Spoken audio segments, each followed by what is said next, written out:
Say, Dick Nick, who do you think is more important? A chiropractor making six figures or a well-connected taxidermist? Well, it depends on whether I have a bad back or a dead bear. What? Well, we're picking potential godfathers for our little prodigy in progress. So far, we've narrowed the A-list down to 85 of our most prominent friends and relations. You dying to know where you stand on the latest Harris poll? Let's see, Loudon. Michael, you're forgetting Dick didn't make the second cut. Right. Ah, but you did make the B list, see? Dick.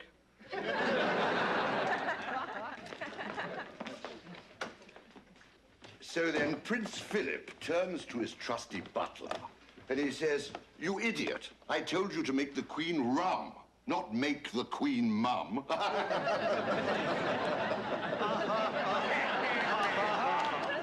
Oh, you got that one, did you, George?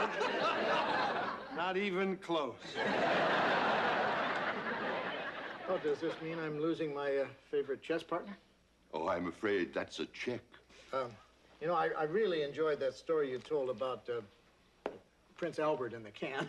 I mean, I was, I was sure that you meant tobacco. Ha, ha, ha, ha, ha. There you go. Oh, I say, I seem to be rather low on funds. Well, that's all right. We take credit cards, traveler checks. Reginald! Dick, you're not letting him get away, are you? Not if I can stop him. Reginald is stiffing you on the bill. Oh, I'm sure this is just another one of Reginald's jokes. I want my $800. I've got it. For you, my good host. Well, I'm very flattered, but I'm pretty happy with Joanna. I'm available. Oh, sure. I make a joke and nobody laughs. What is this? It represents my claim to a British lordship. It's legitimate, I assure you.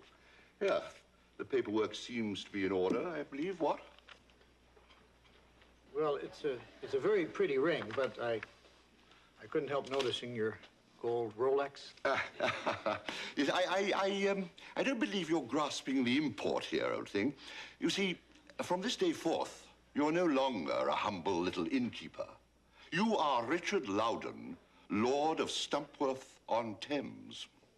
Well, must dash.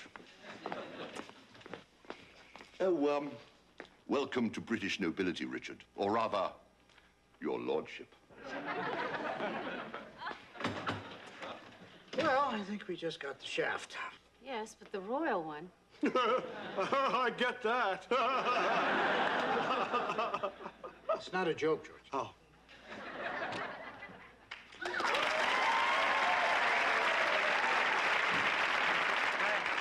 I'm Larry. This is my brother Darryl, and this is my other... Huh? My other brother Darryl has cut short my intro due to his astonishment in seeing the signet ring of the Lord of Stumpworth-on-Thames. How did you know? Darryl minored in royal genealogy when he was on his rowing scholarship at Oxford. Funny, I always had Darryl pegged as a Cambridge man. No, that was Darryl here. Imagine the ribbing my brothers gave me when I ended up going to Montpelier Trade Tech. Darryl, I can't believe I'm asking, but can you tell if this is authentic?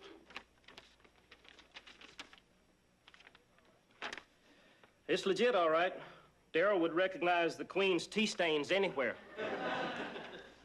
Then I really am the Lord of Stumpworth-on-Thames?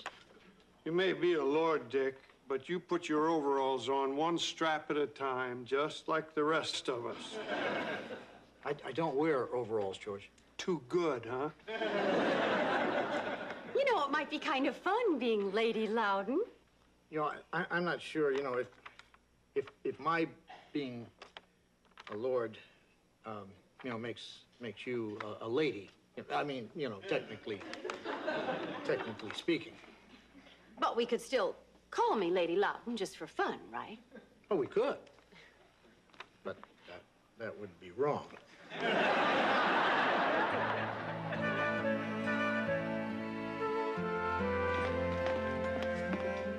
Michael, tell them the good news or I'll explode. After whittling away at our A-list, we're ecstatic to announce that Baby X's new god padre is... My great Uncle Tata. Tata? Yes, Tata.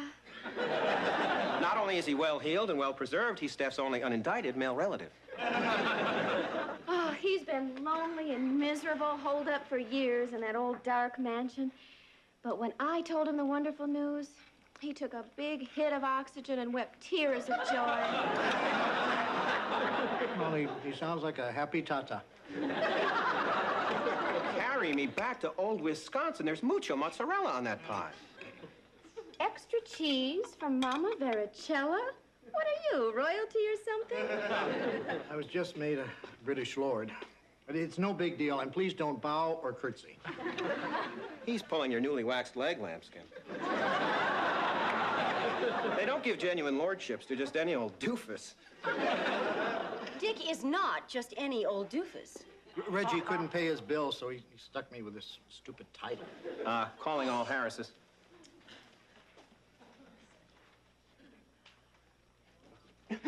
Congrats, Lord Loudon. After agonizing deliberation, we've selected you as godpappy to our prized project. We're so happy for you. Well, what a wonderful and incredibly shallow gesture. Oh, thank you. I thought so. Won't this upset your Tata when you tell him? She's right. Unless this is handled delicately, it could crush the very life out of him. We won't tell him. We'll fax him the news first thing tomorrow morning. You're a softy, you know it. Well, your lovable lordship, we bid you a royal farewell. And for you, Joanna, a generic nighty-night should suffice. A generic nighty-night back at you. Don't you want to say goodnight to your future godchild? Good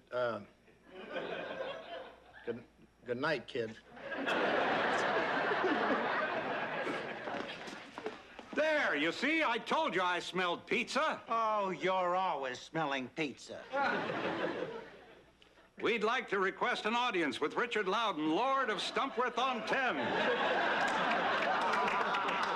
Look, will you give the bowing a rest? What do you want? Well, we'd like your highness to use his royal wisdom to settle a dispute. Chester thinks it's time for me to get a haircut, but I disagree.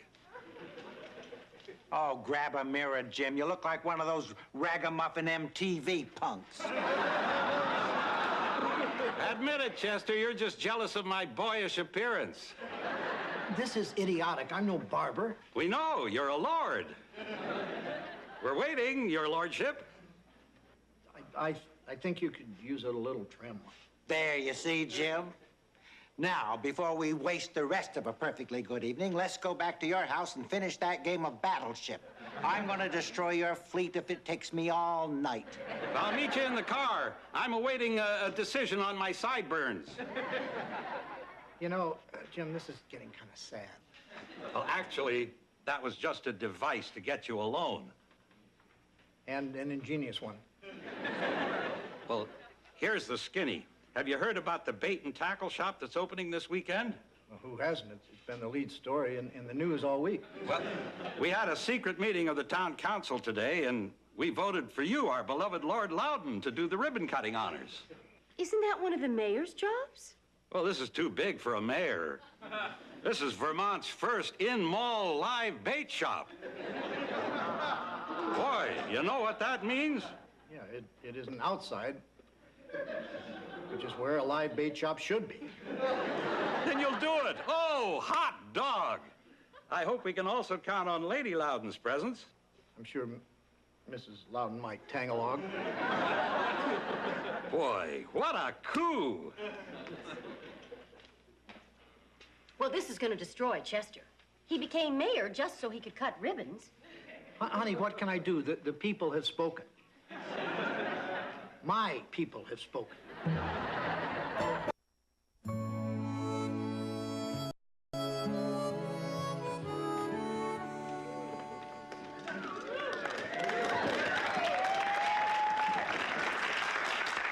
Oh, my Lord. You can still call me Dick. What's with the new suit? Giuseppe, the tailor, thought that I should wear something more befitting my station at the ribbon cutting. You bought a custom-made suit? It was free, but I'm letting Giuseppe hang a sign above his shop that says, I'm the guy that made the nice suit for Lord Dick. A spot of tea, my lord. I wouldn't mind a spot. Hit me. A spot of tea? You hate tea. I know, but I just feel I should be doing something very Britishy.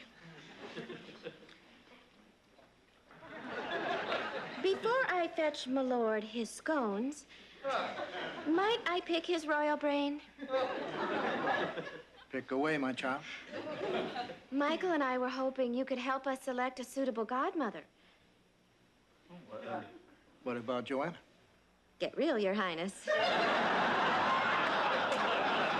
A lord for godfather and a common wench for godmother?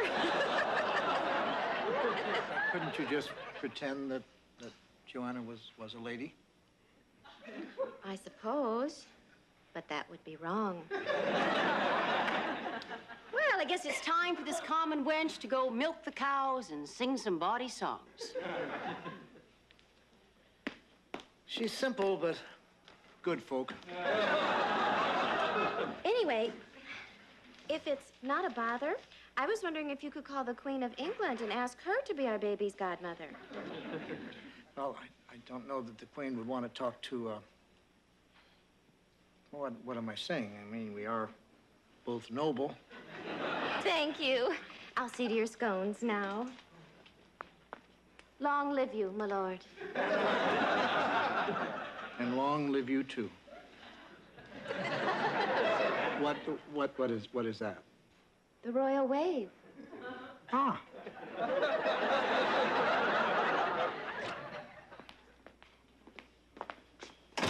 Want to know where I've been all morning? Listening to Chester spill his guts about this ribbon cutting thing. He's that upset, huh? No, Dick, he's spilling his guts in a happy way. What a twit. Thanks to you, my old pal Chester's a broken mayor. It may sound silly, your fancy pants lordship, but he loves cutting ribbons the way other men love greasing their snowblowers. What the hell are you doing? Just practicing the royal wave.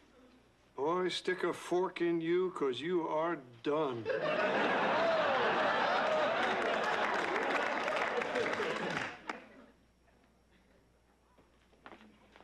Wow, he's practicing his royal wave.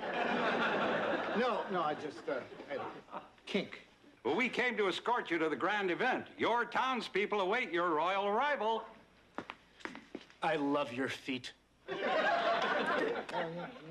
They get me around. You remember Mr. Rusnick from the Circus of Shoes. I come bearing complimentary footwear. Would you allow me to slip them on the royal feet? But hey, 8.5 triple D. Same width as Maggie Thatcher. There we go. Our top-of-the-line Korean-made imitation leather-like wingtips. How do they feel? almost like real shoes. Yeah, most people can't tell the difference until they get them wet. After you, my lord. A coach and a dozen ponies await. Look, guys, don't you think you're going a little overboard? I mean, you know, it's just simple ribbon snipping. He does understand this is an in-mall bait shop. Well, I thought he did. I hope you're not backing out. The whole town's turned out for your speech. I didn't prepare a speech. Oh. Well, your presence alone will be enough. Just say hello, tell a few jokes, and you're out. Okay.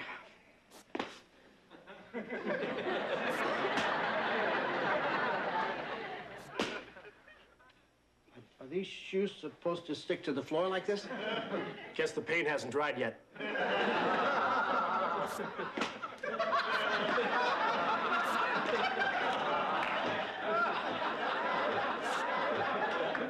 I saw a beautiful coach outside. I've always dreamed of riding in a coach. Yeah, well, keep dreaming, woman. This coach is SRO, Stratford royalty only.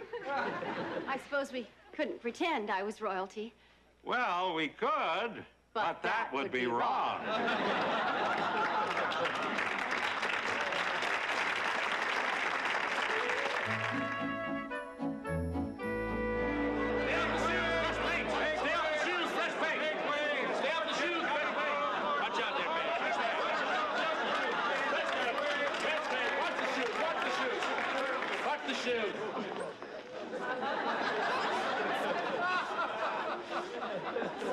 Wow, what a noisy throng. Look, can you quiet down, please? Hey! Hey! Don't make me come out there, people. I give you Richard Loudon, Lord of Stumpworth-on-Thames.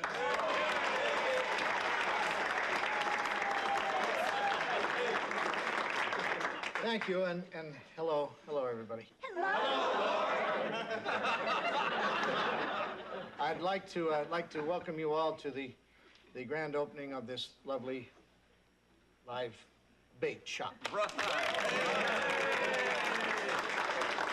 I didn't really prepare a speech or anything. You know, I just thought I was going to cut a ribbon. I don't know. Would anyone like to hear a joke? Yeah. Okay. A couple of guys walk in. No, I'm sorry. It's one guy walks into a tobacco shop, and he asks if they have Prince Albert tobacco. No. He asks if they have Prince Albert in the can. Yeah, that's it.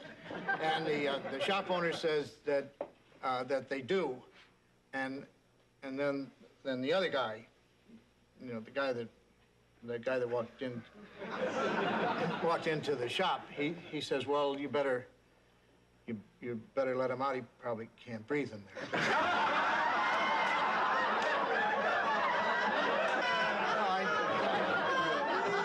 I knew that one would go over. Well, I guess it's time to cut the ribbon. Tell another joke. All right. It seems that dear Fergie went to this fat farm in Brighton, and she couldn't pay her bill, and I can't remember the stuff in between, but the punchline is something like, she may be short of pounds, but she certainly isn't short of pounds. Is that a true story about Sarah Ferguson? No, it's a joke. Oh. So what are you doing, Loudon? Making fun of fat people? I thought you'd like royal jokes. You're the royal joke.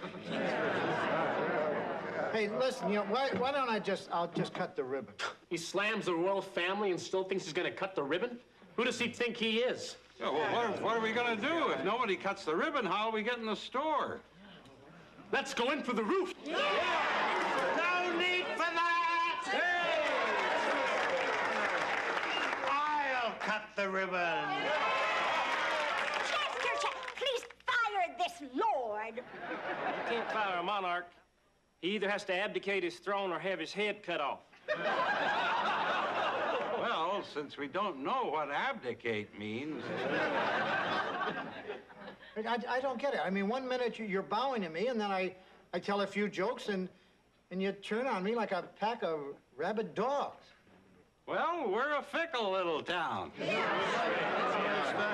Come on, Chester, cut the ribbon. Well, here goes. Yay! Now let's all get in there and buy some bait.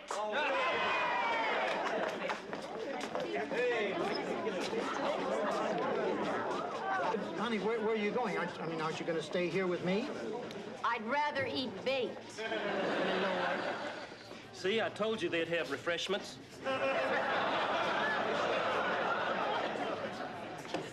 You scuff them. You bought them. Well, it's like the old saying, what goes around comes around. Here, George. Want to be a lord? Do I? Hey, everybody, look at me. I'm a lord. I'm a lord.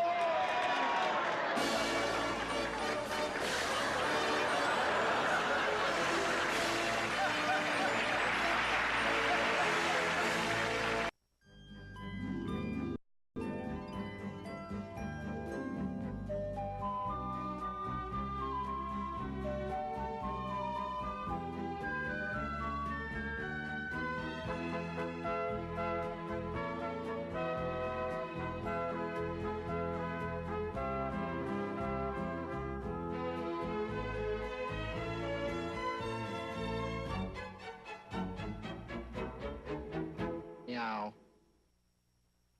You did make the B list, see? Dick.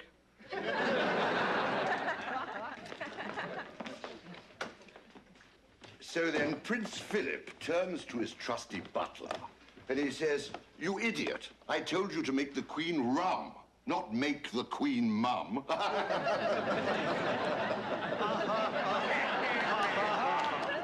Oh, you got that one, did you, George? Not even close.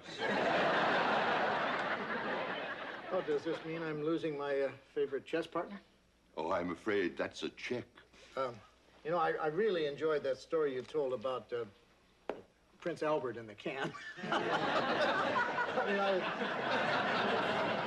I was, I was sure that you meant tobacco. Ha, ha, ha, ha, ha.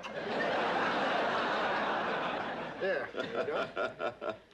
Oh, I say, I seem to be rather low on funds. Well, that's all right. We take credit cards, traveler checks. Reginald!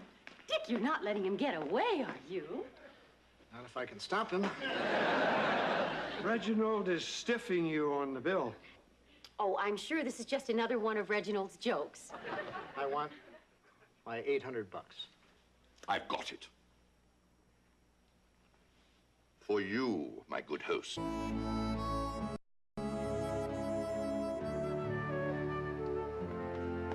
Say, Dick Nick, who do you think is more important? A chiropractor making 6 figures or a well-connected taxidermist? Well, it depends on whether I have a bad back or a dead bear. What?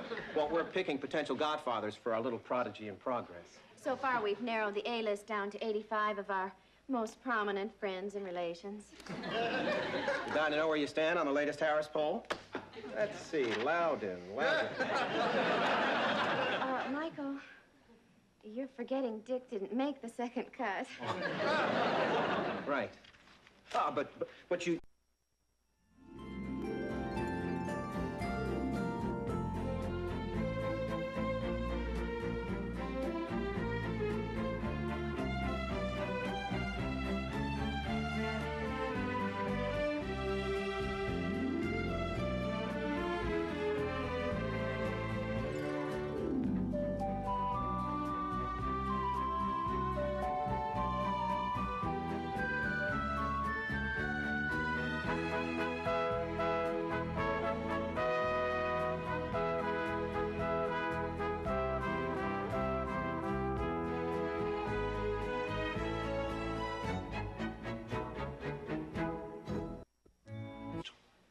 Well, I'm very flattered, but I'm pretty happy with Joanna. I'm available. Oh, sure. I make a joke and nobody laughs. What is this? It represents my claim to a British lordship. It's legitimate, I assure you. Here, the paperwork seems to be in order, I believe. What? Well, it's a very pretty ring, but I couldn't help noticing your gold Rolex. Yes, I don't believe you're grasping the import here, old thing. You see, from this day forth, you're no longer a humble little innkeeper.